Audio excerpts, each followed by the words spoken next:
دوستو آج کے قبول اسلام کی کہانی ہے مدینہ دعویٰ کی، جنہوں نے 2021 میں اسلام کو قبول کیا، لیکن اسلام قبول کرنے سے پہلے یہ اسلام کو بالکل بھی پسند نہیں کرتی تھیں۔ انہوں نے اپنی ویڈیو میں بتایا ہے کہ انہیں بچپن سے ہی اسلام بالکل بھی پسند نہیں تھا، لیکن ان کی ایک سہیلی بھی تھی جو کہ بدھ مت سے تعلق رکھتی تھی، لیکن پھر وہ مسلمان ہو گئی، جسے دیکھ کر انہیں بہت افسوس ہوا۔ اور پھر آگے ان کے ساتھ کیا ہوتا ہے اور یہ کیا کرتی ہیں، یہ جاننے کے لیے آپ اس ویڈیو کو پوری دیکھیں۔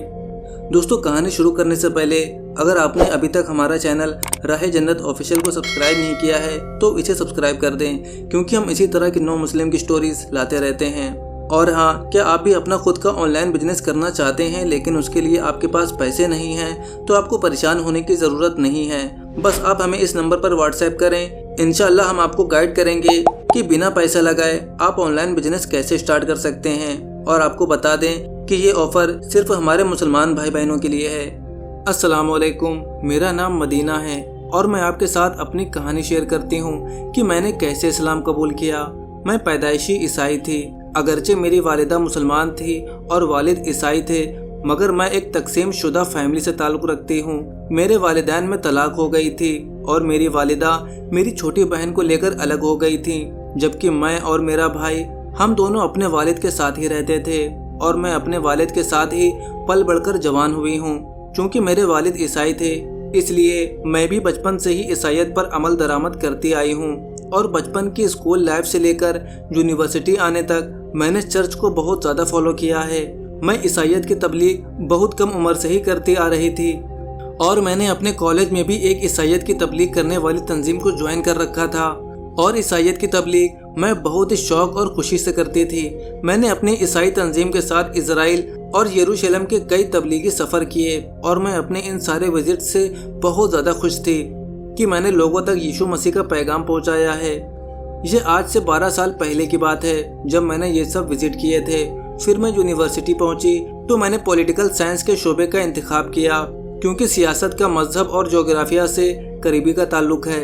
اس لیے یہی سبجیکٹ میرے ذوق اور شوق کی تسکین کر سکتا تھا۔ یونیورسٹی سے فارغ ہو کر میں جلد ہی شادی کے بندھن میں بندھ گئی اور میں نے اپنی فیملی لائف شروع کر دی، مگر شادی میرے لیے خوشگوار تجربہ ثابت نہیں ہوئی، اور میں 27 سال کی عمر میں 2 بچوں کے ساتھ اپنے شوہر سے طلاق لے کر الگ ہو گئی تھی۔ اب جبکہ میری عمر 31 سال ہے اور میں دوبارہ شادی کر چکی ہوں، اور میرے 2 مزید بچے ہیں، اور میں اس وقت 4 بچوں کی ماں ہوں۔ بہرحال میں اپنی کہانی کو مختصر کرتی ہوں کہ جب میری پہلی شادی ناکام ہوئی اور میں اپنے 2 بچوں کو لے کر الگ ہو گئی تو میرا خود پر ایمان ہی ڈولنے لگا تھا۔ میں اکثر سوچتی تھی کہ پتہ نہیں خدا ہے بھی یا نہیں، اگر وہ ہے تو میری دعائیں کیوں نہیں سنتا، میری تکلیفیں دور کیوں نہیں کرتا۔ دراصل میں اپنی طلاق کے بعد بہت ہی اپسیٹ رہنے لگی تھی۔ طلاق کے 1 سال بعد میری ذہنی حالت کچھ سنبھلی اور میں ایک بہتر زندگی کی طرف لوٹنے لگی، مگر اس سارے وقت میں مکمل طور پر گمراہ ہو چکی تھی۔ مذہب اور خدا پر میرا اعتقاد بالکل ختم ہو چکا تھا، اور میں زندگی کو دنیاوی حقیقتوں کے اعتبار سے دیکھنے اور جانچنے لگی تھی۔ پھر اس دوران میری دوستی خدیجہ سے ہوئی، اور آپ کہیں گے کہ کون خدیجہ؟ جی ہاں، کوئی اور نہیں، خدیجہ رضی اللہ تعالی عنہا، یعنی محمد صلی اللہ علیہ وسلم کی بیوی۔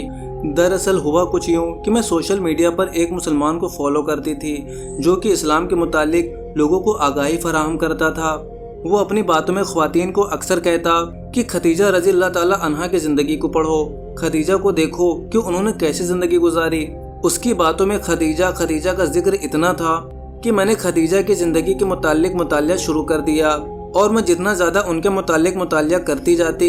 دل ہی دل میں میری خدیجہ سے دوستی ہوتی چلی گئی۔ خدیجہ رضی اللہ تعالی عنہا بھی میری طرح طلاق کے بعد اکیلے زندگی گزار رہی تھی، وہ بھی میری طرح ورکنگ وومن تھی، اور انہوں نے محمد صلی اللہ علیہ وسلم کو اپنے کاروبار کی دیکھ بھال کے لیے مقرر کیا تھا۔ بس میری خدیجہ سے محبت اور قربت بڑھتی گئی، اور اسی محبت نے مجھے اسلام کی طرف رہنمائی فراہم کی، اور میں طلاق کے بعد جتنی اللہ سے دور ہو چکی تھی، آہستہ آہستہ اللہ مجھے واپس اپنے پاس بلا رہا تھا، بلکہ یوں کہیے کہ میں پہلی مرتبہ اللہ سے قریب ہو رہی تھی، کیونکہ اپنی شروع جوانی میں جب میں عیسائیت کی تبلیغ کر رہی تھی اس وقت میں نے کبھی خدا سے ایسی قربت محسوس نہیں کی تھی جیسی قربت میں اب محسوس کر رہی تھی۔ خدیجہ رضی اللہ تعالی عنہا کی زندگی یقیناً میرے لیے بہترین رہنمائی تھی،